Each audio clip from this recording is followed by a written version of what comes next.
Hello friends, welcome back to the channel. आज का जो टॉपिक है हमारा AWS एंड क्लाउड कंप्यूटिंग। ठीक है। आज देखेंगे कि AWS क्या है एंड ये क्लाउड कंप्यूटिंग के साथ कैसे रिलेट करता है। ठीक है। Basically will explore the fundamentals of AWS and its significance the world of cloud computing. Okay. So पहले समझते हैं क्लाउड कंप्यूटिंग होता क्या है, फिर देखेंगे कि AWS क्लाउड कंप्यूटिंग में कहाँ फिट होता है। करेक्ट। ये एक सॉफ्टवेयर एप्लीकेशन को अगर आप देखें तो उसमें ना बहुत सारे लाइफ साइकिल इंक्लूड होती है। मतलब उसकी एक लाइफ साइकिल है पूरा, कि पहले डिजाइन करो, डेवलप करो, टेस्ट करो, डेवऑप्स करो, एनालाइज करो, डिबग करो, जो भी है। ठीक है। तो ये जो पूरा लाइफ साइकिल है, इसको मेंटेन करने के लिए हमें हमें चाहिए सर्वर्स, डाटाबेस, फिर उसका मेंटेनेंस, ये सभी चाहिए। ठीक है। बट वो क्या होता था, पहले कोई आईटी कंपनी हो गई तो वो लोग क्या करते थे कि सर्वर खुद खरीद के लाते थे। Server in the sense computer, CPU, database के लिए, सर्वर कंप्यूटिंग के लिए खुद खरीद के लाते थे, उसका मेंटेनेंस करते रहते थे। बट जब ये क्लाउड आया, cloud computing is basically it is a service but in the cloud over the internet. Okay.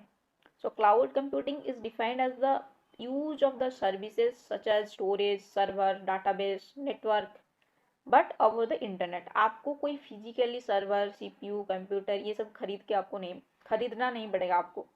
You don't need to purchase and maintain it by your own. ठीक है। there are companies who is providing this cloud services in the sense database, server, network, जो भी जितने भी सारे components हम खुद maintain करते थे, अभी एक कंपनी है वो मेंटेन करता है। बस हमें उस वहाँ पे जाके और रेंट पे लेना है चीज़ें। ठीक है, समझ में आया? तो cloud computing is defined as the use of hosted services such as storage, database और नेटवर्क। ठीक है, but over the internet. So basically the data is stored on the same physical server. cloud नहीं कि मतलब ऐसे ऊपर ही घूम रहा है, ऐसे नहीं। वो कहीं पे एक फिजिकल डिवाइस रखा हुआ है, उन पे आपका डाटा सेव होता है, वहाँ पे आपका सर्वर रन होता है, नेटवर्किंग सारी होती है। बट थिंग ये है कि आप वो डिवाइस आप खुद खरीदते नहीं हो, आप खुद मेंटेन नहीं करते हो, आप रेंट पे ले जाते हो। ठीक है। ऐसे समझो आप कि कहीं पे एक कंप्यूटर, सीपीयू सब रखा हुआ है, वो लोग प्रोवाइड करते हैं। वो लोग बोलते कि आओ तुम्हारा जितना यूज है उतना ले लो, एंड उस जितना दिन तक तुम्हें चाहिए उतना दिन तक ले लो, जितना चाहिए उतना स्टोरेज ले लो, एंड उसका रेंट दे दो हमें। आपको मेंटेन करने की कोई ज़रूरत नहीं, आपको खरीदने की कोई ज़रूरत नहीं, आपको कुछ भी समझने की ज़रूरत नहीं। बस आप अपना रिसोर्स डाल दो, आप अपना एप्लीकेशन लेके उनको दे दो, वहाँ पे कॉन्फ़िगर कर लो, वो एप्लीकेशन चलता रहेगा, डाटाबेस मैनेज होता रहेगा, नेटवर्किंग मैनेज होता रहेगा। ठीक है। आपको बस उसकी पेमेंट देनी है, उस रेंट की, जब तक और जितना आप रिसोर्स उनका यूज करेंगे। ठीक है। तो क्लाउड का समझ में आ गया ना? तो क्लाउड है क्या basically? So cloud computing is like a renting resource, जहाँ पे आप स्टोरेज स्पेस, कंप्यूटिंग पावर, ये सबको रेंट पे लेते हो, खुद नहीं खरीदते हो, खुद मेंटेन नहीं करते हो। ठीक है। जितने दिन तक जितना स्पेस चाहिए उतना आप लेते हो एंड उसका रेंट देते हो, instead of buying and maintaining these physical servers and infrastructures. You can just access these resource as needed from a cloud service provider. Okay. तो इसका कुछ कैरेक्टरिस्टिक्स है, जैसे कि इसका जो बेनिफिट्स है, क्या एडवांटेजेस है उसका, वो हम देखते हैं। एक तो ये स्केलेबल है एंड फ्लेक्सिबल भी है। ठीक है। एंड इसका ये बेनिफिट है कि ये ऑन डिमांड सेल्फ सर्विस है। मीन्स यूजर जब चाहे इसको यूज कर सकता है, जब चाहे इसको क्लोज कर सकता है। एंड इसका ब्रॉड नेटवर्क एक्सेस भी है। मतलब cloud services are accessible over the internet from the various device, from the various region, from the various locations. Okay. And resource pooling है।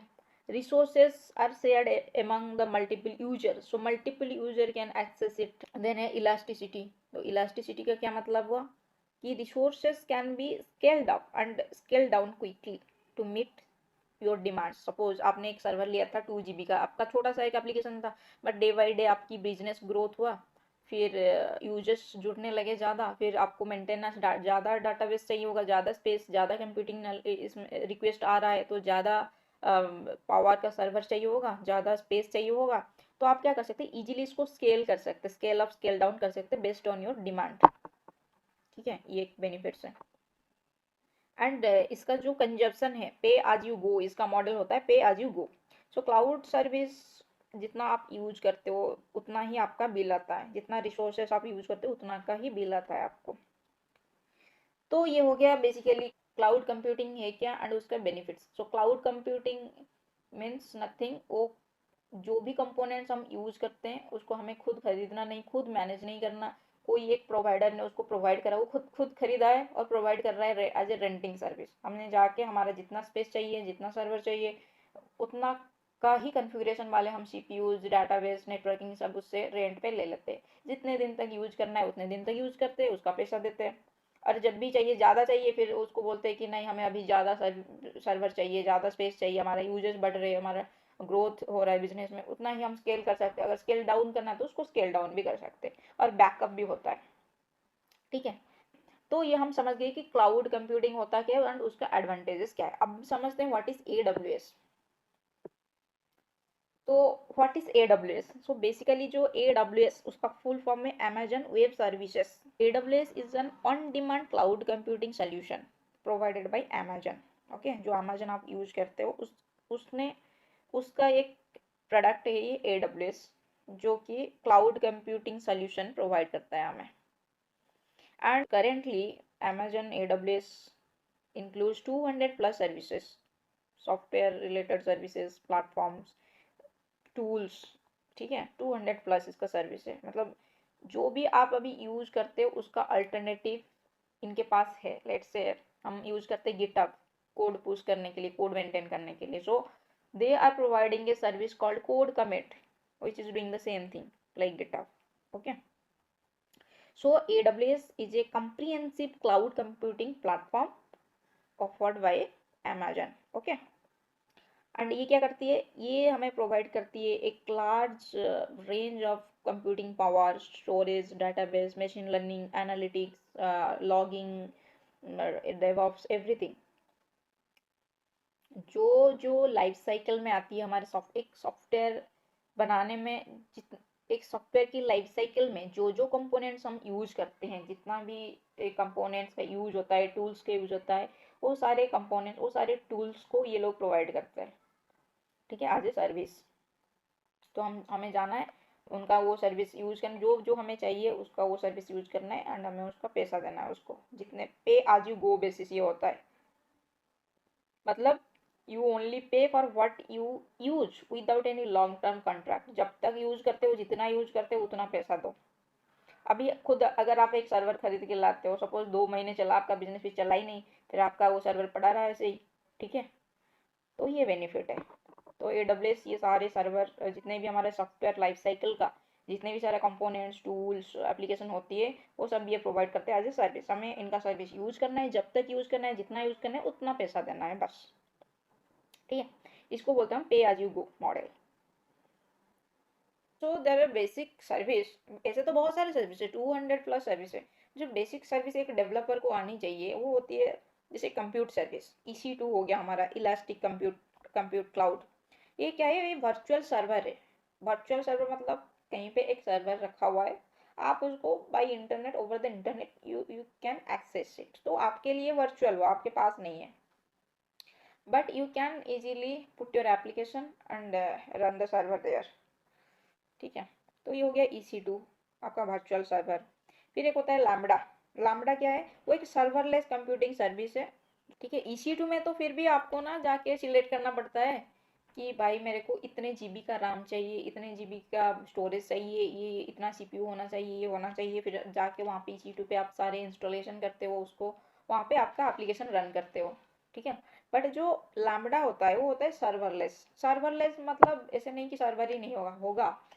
सर्वरलेस आपके लिए है क्योंकि आपको कुछ भी नहीं करना है उधर, आपको कुछ जाके इंस्टॉल नहीं करना है, आपको कुछ जाके वहाँ पे मैनुअली रन नहीं करना है। आपको कोड दे देना है, एंट्री पॉइंट बता देनी है, ये फाइल से हमारे कोड स्टार्ट होती है, वो सारा सब कुछ कर देगा फिर। तो होती है लैम्बडा, इसीलिए हम इसको सर्वरलेस डिप्लॉय के लिए यूज करते हैं, सर्वरलेस कंप्यूटिंग सर्विस बोलते हैं। कि विदाउट मैनेजिंग सर्वर, आपको सर्वर की कोई चिंता नहीं करनी है। आपको आप कोड दे दो, हम देख लेंगे कहाँ पे कैसे हम डिप्लॉय करेंगे, कैसे इंस्टॉल करेंगे, क्या क्या करेंगे। ठीक है, तो ये थे कंप्यूटिंग सर्विस जो एक डेवलपर को इसकी आइडिया होनी चाहिए। फिर आती है हमारे स्टोरेज सर्विस। स्टोरेज जैसे कि आप कुछ इमेज, कुछ एसेट्स, वीडियोस, फाइल्स स्टोर करना चाहते हो, इसके लिए ये प्रोवाइड करते हैं S3 बकेट। S3 का मतलब होता है S3 simple storage service. You can store and retrieve data from this S3 bucket.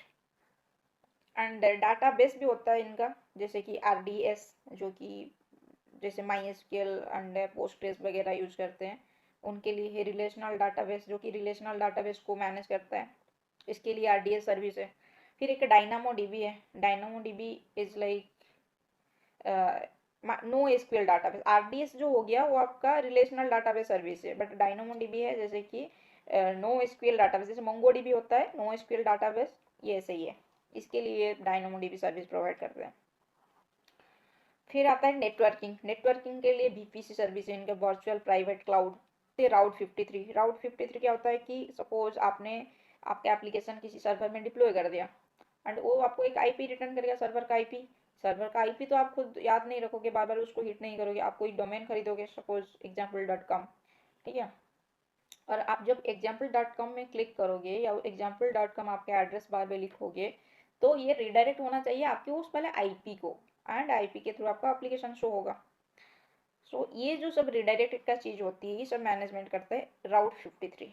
ठीक है, एंड यहाँ पे आपको डोमेन नेम भी मिल जाएगा। सो बेसिकली एक स्केलेबल डोमेन नेम सिस्टम है, DNS वेब सर्विस। ठीक है, और क्या डेवलपर टूल्स है, जैसे कि कोड कमिट, मैंने कहा गिटहब का अल्टरनेटिव है, जहाँ पे आप कोड पुश कर सकते हैं, मैनेज कर सकते हैं, ब्रांचेस कर सकते हैं।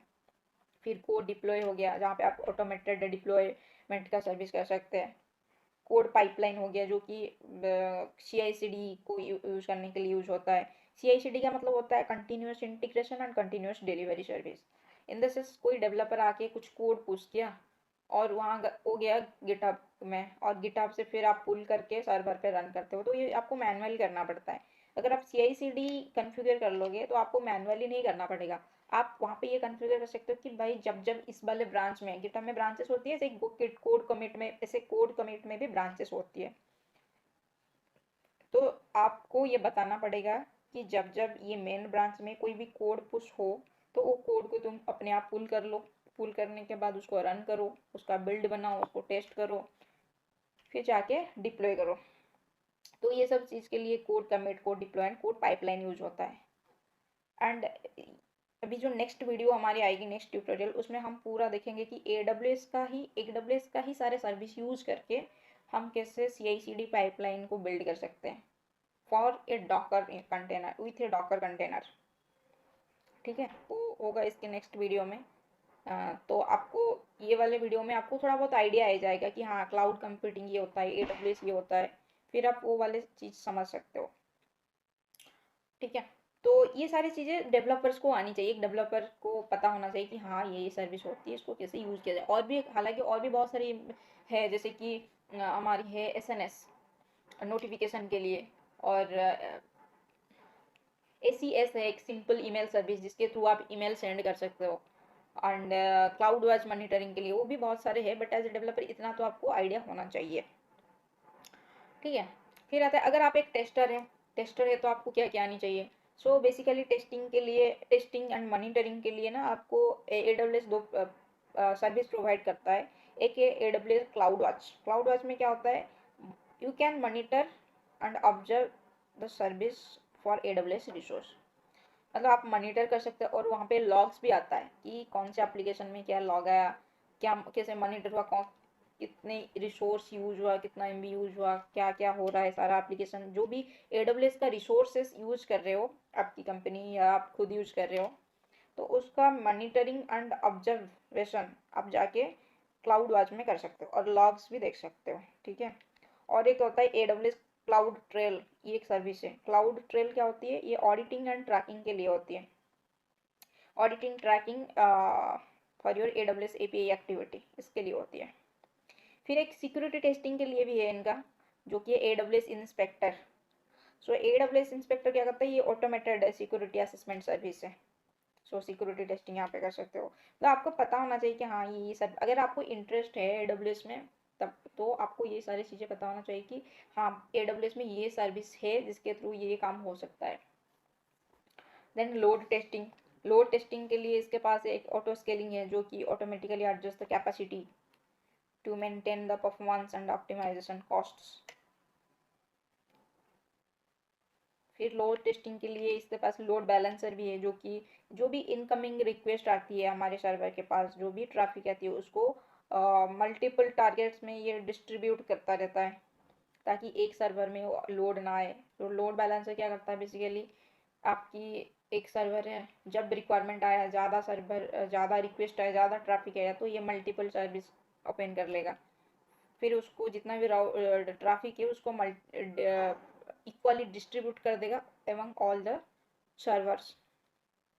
फिर जब ट्रैफिक आपका कम हो जाएगा फिर ये सारे सर्वर को डाउन कर देगा, एक ही रखेगा। तो ये ऑटोमेटिक करता है, लोड बैलेंसर काम करता है। देन कुछ सर्विसेज जो कि डेवऑप्स के लिए है, मतलब एक तो प्रोफाइल होती है खुद AWS डेवऑप्स। सो जो डेवऑप्स है उनको क्या क्या सर्विस आनी चाहिए, जो डेवऑप्स के बारे में सीखना चाहते हैं, जानना चाहते हैं, तो पहले तो उनके लिए है ये कोड कमिट है, कोड पाइपलाइन है। कोड कमिट जो कि गिटहब का अल्टरनेटिव है, यहाँ पे कोड मैनेज होता है। कोड पाइपलाइन है जो कि CI/CD सर्विस के लिए यूज होता है। देन कोड डिप्लॉय है जो कि ऑटोमेटेड डिप्लॉयमेंट करता है। और एक है कॉन्फ़िगरेशन मैनेजमेंट है जो कि AWS ऑप्सवर्क्स होता है, उसमें आपको कॉन्फ़िगरेशन मैनेजमेंट सर्विस मिलता है, उसके बारे में आप रीड कर सकते हो। एक है सिस्टम्स मैनेजर होता है, AWS सिस्टम्स मैनेजर। ये क्या है, एक यूजर इंटरफेस है फॉर मैनेजिंग AWS रिसोर्सेस। जैसे कि मैंने कहा, फिर मॉनिटर एंड लॉगिंग के लिए AWS CloudWatch भी आप यूज कर सकते हो। एंड एक है जो कि AWS X-ray। ये क्या है, एक डिस्ट्रीब्यूटेड ट्रेसिंग सर्विस है आपका, जो एनालाइजिंग एंड डिबगिंग करने के लिए आपको एप्लीकेशन को, ठीक है। सो ये था हमारा छोटा सा एक ओवरव्यू, जिससे कि आपको थोड़ा फंडामेंटली अंडरस्टैंड होगा कि क्लाउड कंप्यूटिंग क्या है एंड AWS क्या करता है। सो क्लाउड कंप्यूटिंग बेसिकली एक रेंटिंग सर्विस है जो कि हम physical device, physical storage, database, networking ये सब ना करके हम किसी से जो भी प्रोवाइड करते हैं वहाँ से रेंट ले लेते हैं, जितना यूज़ करते हैं, जहाँ तक यूज़ करते हैं उसका पैसा देते हैं। सो AWS is a cloud computing provider है जो कि वाइड रेंज में हमें प्रोवाइड करता है, सारे सर्विस ही प्रोवाइड करता है क्लाउड में in the sense over the internet. आपको कुछ मैनेज नहीं करना होता है, ठीक है। आई होप आपको ये समझ में आया होगा। एंड आई हैव सो या यहाँ पे एक अच्छा इमेज है जिससे आप थोड़ा विजुअली देख सकते हो कि क्लाउड कंप्यूटिंग है क्या। तो यहाँ पे देखो, सर्वर से virtual desktop, software platform, application सब कुछ है। यहाँ पे राउटर है, इंटरनेट के थ्रू आप ये सब यूज कर सकते हो। तो बेसिकली ये क्लाउड कंप्यूटिंग का architecture. And AWS, there are so many companies who are providing cloud computing services and AWS is one of them. And AWS का इसीलिए ज़्यादा है कि क्योंकि ये बहुत सारे सर्विस प्रोवाइड करते हैं, हर एटलीस्ट हर एक चीज़ के लिए इनके पास एक क्लाउड सर्विस है। सो मैंने यहाँ पे इसका एक नोट्स बना दिया है, अगर आपको चाहिए I push this to GitHub and provide the GitHub link in the description. Okay, तो मिलते हैं नेक्स्ट वीडियो में। अगर आपको वीडियो हेल्पफुल लगा है तो प्लीज़ वीडियो को लाइक कर लेना एंड चैनल को सब्सक्राइब कर लेना। Thank you.